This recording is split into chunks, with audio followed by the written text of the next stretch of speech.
Nagahingyo si Iloilo City Traffic and Transportation Management Office Head Mr. Oldarico Garbanzos sa Iloilo City Government sang body-worn camera para sa mga traffic personnels diri sa Iloilo City. Sa interview sa K5 News FM Iloilo kay Garbanzos, iagin pahayag nga tinutuyo sang body-worn camera nga mamonitor ang mga enforcers sa tion sang ilo operasyon kaangay na lamang sa pagpatigayon sang clamping kag pagpanakop sa mga naga-onward parking kung nagason ang mga ini sa insakto nga proseso santo sa guidelines. Tinutuyo man sa mga body-worn camera nga mapasiguro nga wala sang may makometer ng illegal nga transaksyon o kun aktibidad ang ilang nga mga enforcers. Ang nagalaom naman si Ttmo Head Oldarico Garbanzos nga matuman ng ila plano sa masunod na tuiga.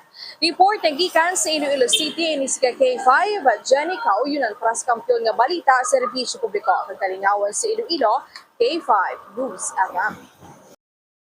Ang ining balita ang ginadulong sa inyo sang DTX Coffee Mix. Himo sa natural nga sangka pareho sang amarkuso, chia seeds, sugared cane extract powder. DTX Coffee Mix. Nakakapi ka na, naka-detox ka pa. DTX Coffee Mix. Mabakal sa mga butika.